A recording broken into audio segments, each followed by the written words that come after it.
Imagine a city where the economy isn't just a system of exchange, but a living, breathing beast that can be tamed, tricked, and ultimately outsmarted by a man who knows the value of a penny better than anyone else.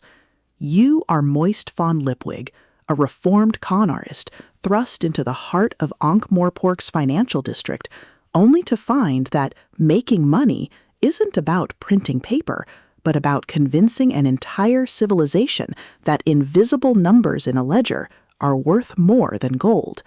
But when you discover that stabilizing the currency isn't about following traditional banking rules, but about introducing the radical, terrifying concept of trust to a population of thieves, liars, and goblins, you realize that wealth isn't given, it's engineered through grit, ingenuity, and superior tactics. Welcome to Making Money, the pulse-pounding, in a bureaucratic sense, atmospheric, and deeply strategic installment in Terry Pratchett's Discworld series. If you love economic fantasy tropes, satirical humor, and stories that explore the sheer, unadulterated thrill of watching a protagonist navigate a hostile social landscape through grit, ingenuity, and superior tactics, this audiobook will completely consume you. It is a masterclass in speculative fiction, blending the visceral crunch of tactical negotiation with the profound weight of societal reconstruction.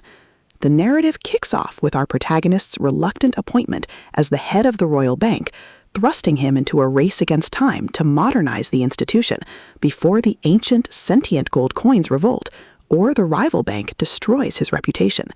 The atmosphere is thick with the scent of ink and old parchment, the static of encrypted comms, and the creeping dread and amusement of knowing that every decision could branch into a timeline where he is buried under a mountain of debt.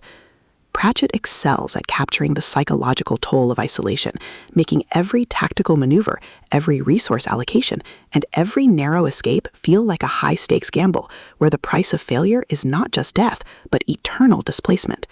At the core of the book's massive appeal is its spectacular reluctant hero trope and the brilliant asymmetric warfare dynamic. This isn't just about shooting lasers, it's about understanding the complex ecology of alien technology, managing limited resources, and using human ingenuity to outsmart enemies who rely on brute force and superior capital.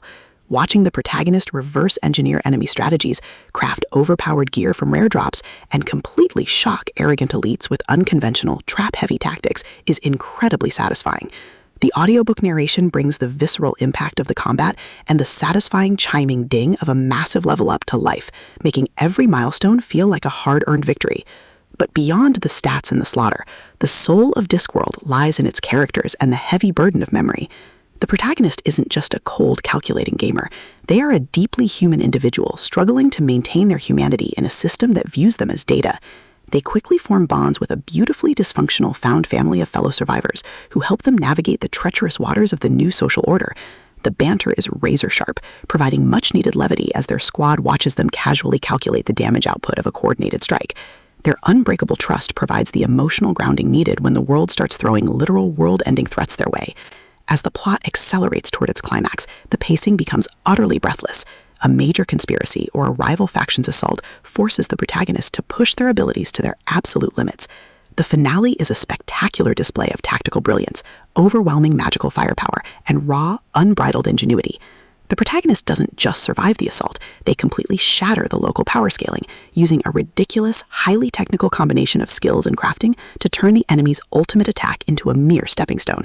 The payoff is spectacular, delivering a massive dopamine-fueled victory that proves the most dangerous class in the system isn't the one with the biggest sword, it's the one who understands the rules better than anyone else.